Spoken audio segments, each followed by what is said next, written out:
They say prevention is better than cure, and knowledge is the first step towards prevention. Hello and welcome to Talk Health. I am Nerat-Dagwi, and on here we bring you informative, educational conversations to help you make better life choices for your health and well-being. We'll be talking about sickle cell disease today, and this is not just a disease, it is a story of resilience, pain, and even children facing stigma every day in Nigeria. I'm not going to be doing this alone. I have with me Dr.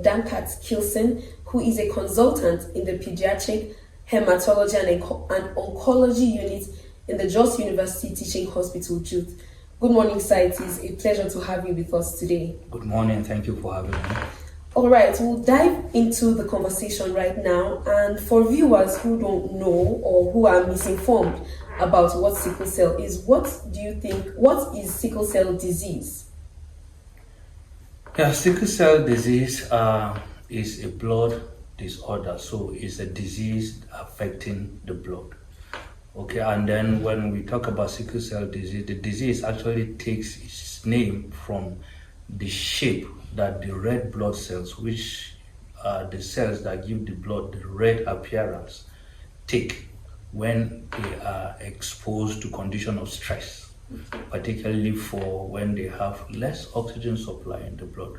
So the cells that normally are like a granite shape, like the disc, but when they are stressed and exposed to condition of low oxygen pressure, then they assume the shape of a sickle, which of course is a farming implement. And so from that change in shape is where the name of the sickle cell disease comes from. But generally it is a disease that is inherited. Okay. So it is genetic. So parents can actually have the sickle cell gene, and then when both parents have the sickle cell gene, that is the mother is AS now, Yes. where A is the normal gene and then S is the sickle cell gene. So when the mother is AS, that means she carries the sickle cell gene, and when the father is AS, he also carries the sickle cell gene. And then when they give birth to children, the children will normally inherit one gene from the mother and one from the father. So in an instance where the child now picks this S gene from the mother, who is AS, and then the S gene from the father, who is AS, then that becomes SS, and that is what we term sickle cell. Okay, during the course of my research about this topic, I came across a tweet on X, and somebody was explaining how sickle cell is a mutation that is a disease that evolved. So how can you explain this to us to understand better? Yes, so this is based on the evolution hypothesis of sickle cell, Okay. where it is seen that the AS trait, that's people that are carriers now. Yes. So medically we call it trait. So people that are AS or they are carriers, it is an adaptive mechanism by the human body, particularly for people that are residing in places where malaria is very prevalent. Okay. So that is actually supposed to be protective against malaria. All right. So you see that mostly in African settings where malaria is a problem, Yes. and then you see it also in some part of Asia, right? And then some of the Hispanics, but generally that is actually what it is. So the malaria parasite P. falciparum does not readily infect and thrive inside the cell that is AS. Okay. So, but it thrives very well in cells that are AA. So when that happens, so in order for people to survive malaria, Yes. now there is these changes that occur with time, and then it now becomes the AS. Yes. So, and there is this observation also that people that are AS, that is carriers, who Yes. are having the trait for sickle cell, they are less prone to malaria compared to people that are AA. Okay. Okay, or SS. So yes, that's one of the hypotheses. Okay, Okay. that is now giving the basis for that perspective you saw. All right, that's amazing. Thank you very much. This has been eye-opening. I had no idea that people are less prone or more prone to malaria based on their genotype, but this has been eye-opening. So these genotype differences that we have spoken about, what are the major genotypes? Can you just highlight more on them that we have globally, and then what is obtainable here in Nigeria? Okay, so actually, when the individual is producing the red cells, all right. Yes. So though they vary right from the time the individual is conceived, from the embryonic, that's early part of life, around 8 weeks in the womb. Yes. The genotype is a bit different, and then a child from that time to up to around 6 months, there's also a change in the population with the nature of the cell. So we have the embryonic for babies that are still in development, Yes. then fetal, that is for babies from that point in time up to 6 months, and then adults. Okay, but when we say sickle cell disease, actually it's more like an umbrella term. Okay. So it is now having a situation or a scenario where the individual has two abnormal genes, okay, one of which is the sickle gene. So Yes. people that have maybe hemoglobin S, Yes. which is the sickle gene, can go ahead and have C. Okay. So you can see people having genotype, if you say so, HBSC. I see. We also have people that have genotype HBSE, Okay. HBSO, and D, and things like that. And then, so generally that is it. But the common one that we call sickle cell anemia Yes. is the type that is SS, Yes. where Yes. so you can see it's actually a spectrum.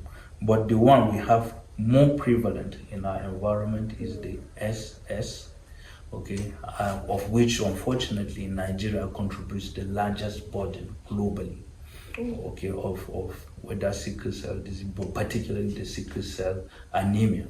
Okay, so SC, we have seen few patients or children in the clinic with SC. Okay, and then others will have the SC or SS, and then a bit of the fetal hemoglobin. That also gives a different perspective, and then how the way the disease will manifest naturally. But SS, Yes. SC, SE, HBS, and then the thalassemia sometimes can be, but where a certain part, because the red blood cell, the protein are of two chains comprising. Yes. So the chain that has the sickle is the beta chain. Yes. All right. So when that is not produced sufficiently in the body, then we have more of the other chain and then less of the beta chain. So that also makes it a thalassemia. It's another condition that can exist together in people that have either the SS or the SC. All right. Thank you very much, sir, for sharing from your wealth of insights. That may have sounded like a lot of technical jargon, but trust me, it is necessary for us to know these things, and that is why we have the Talk Health show. Now, moving on to something that seems more practical, something that we can all relate with. What is the process of diagnosis in children before you know that this child is suffering from sickle cell disease or has the sickle cell disease? Yes, so to diagnose is a disease in the blood. Yes. So the diagnosis is actually made from testing of the blood of the individual. And that can actually be done right from that's early part of life, within days of delivery, okay, but that also is dependent on the technology that is available, because in other places, the US and other developed countries, they have it as a newborn screening. Okay, so that as a child is born, before he leaves the hospital, he gets tested to see whether he has sickle cell or not. Okay, interestingly, this is something that is coming to youth. Hopefully, through partnership with Clinton Health Access Initiative.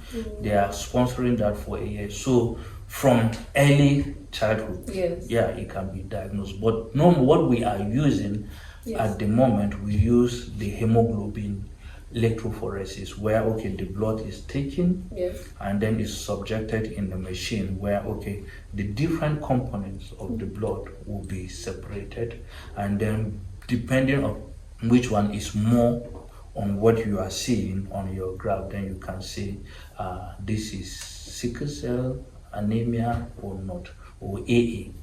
But this technology can only pick it from when the child is 6 months and above. So, and that's why in our environment, before we will be comfortable or we will confidently say a child is diagnosed with this one, we have to wait for another component. I told you of fetal hemoglobin. So it comes to its lowest level at around 6 months.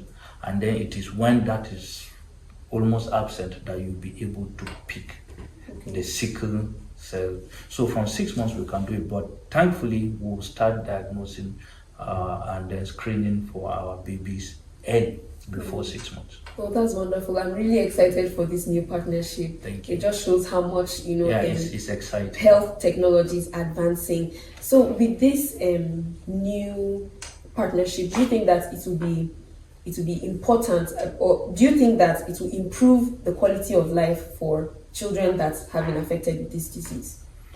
Yes, because for us in pediatrics, what we are trying to do as it concerns sickle cell anemia is to see how we promote health and then to prevent the disease, going forward.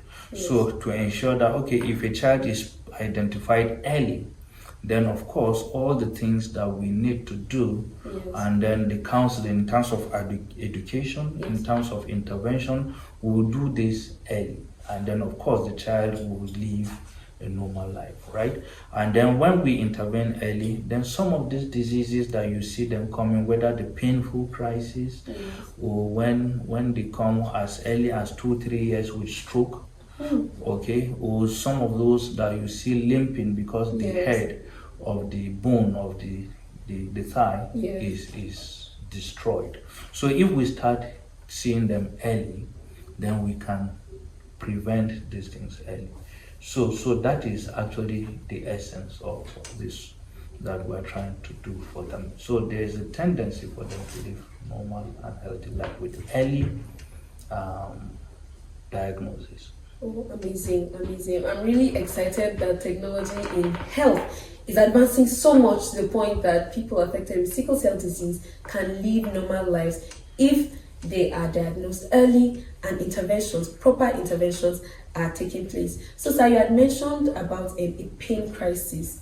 So this is, of course, one of the significant markers of a person living with sickle cell disease. What exactly happens during a pain crisis? So it's the commonest manifestation in children or people with sickle cell anemia.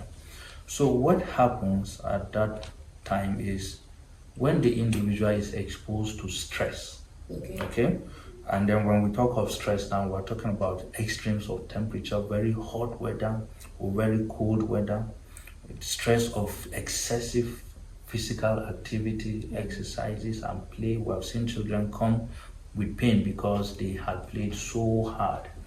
We have also seen stress coming from infection, malaria, diseases. So all of these things are stress to the body, right? Yes.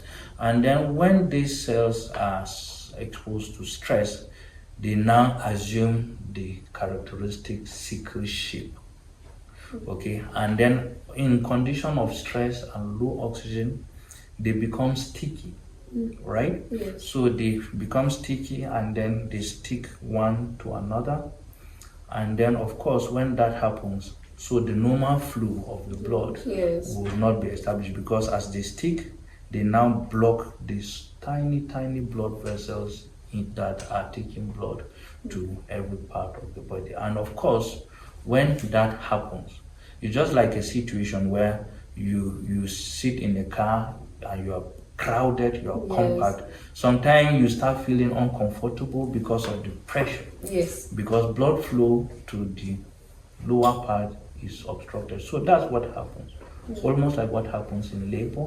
Okay. Okay. So the blood supply to other parts is being cut off because the blood is sticky and blocked those tiny vessels, and that is what now initiates the pain in them. Okay, it's very excruciating. Some people compare it with labor pain. Some say it's much more, but of course it is not a pleasant experience. Yes. So it is the stress that now makes the cells to stick together, to sickle and block blood flow to other parts of the body that gives rise To pain. to the pain. So now that we understand that this is what gives rise to the pain, how can it be managed? Because you've mentioned quite a number of things that we think, oh, if you can block it from here, the person won't experience pain or this much pain. So how can it be managed? So you mean like preventing the pain from setting in? Yes. Or reducing? So Reducing the pain. just like you said, all right, prevention is better than cure. Indeed. So what we advise is for individuals to try and maintain or observe a healthy lifestyle. Okay, most importantly, so stress, a person that is having sickle cell anemia or disease Yes. shouldn't ordinarily subject himself to so much stress. Okay, if the weather is cold, we expect them to wear warm clothing. We encourage our patients or our children sometimes to even wear stockings, Okay. hand gloves, and because that will now reduce the exposure Yes. to cold. When the weather is hot and dry, we encourage them to take a lot of fluid. All right, so that now keeps the blood a bit light, not Yes. so thick Yes. and concentrated, because blood is mostly water. So when you have more of water in the blood, then you are likely to have a blood that is not so thick, that cannot so easily stick. Together. Okay. Yes. And then of course, apart from that one, there are also drugs that we give them Okay. that tends to modify or change the way, the pattern the disease presents. Yes. So drugs like hydroxyurea, so we call it hydroxyurea, it reduces the proportion or the number of sickle cell Okay. in the individual's blood, and then it now improves the population of the sickle cell that is the fetal, that the children, younger children have. Yes. And that is why you not see a child that is 1 month, 2 months coming with crisis, because the Yes. fetal hemoglobin is higher, Yes. and then that prevents them from having crisis. So hydroxyurea is also helping with that, so it reduces the severity of crisis. And these are some of the things we encourage them. And of course, early presentation is better. As Yes. soon as you feel the pain, you can take a bit of pain relief Yes. and then come to the hospital, because it is when you come that we'll be able to identify the possible cause Yes. of the stress, and then we treat it early. Yes. Because if it's malaria and then you didn't treat it, then of course the crisis will Intense, persist. yes. And will- Okay, so we have talked about this management for the individuals and how parents can help to manage it. Is there any long-term management for it, or even a cure for the disease? Yes, so there is. Okay, Okay. yeah. So we have technologies now coming, bone marrow transplant. Okay, but of course they come at a cost that is out of reach of most of our people. Yes, Okay, yes. so but cure, yes, and then interestingly, these technologies are actually coming into the country, but the only drawback about that is the Yes. cost. Yes. Okay, so people, okay, there are centers, I think in Lagos, in that's Lagos University Teaching Hospital, the University of Benin Teaching Hospital also does transplant, Okay. and we have new centers too. I think it was on news 3 weeks ago also, Glory Wellness Regenerative Center somewhere in Lagos, and then in Abuja, the African Medical Center for Excellence. All these are facilities that can actually provide cure.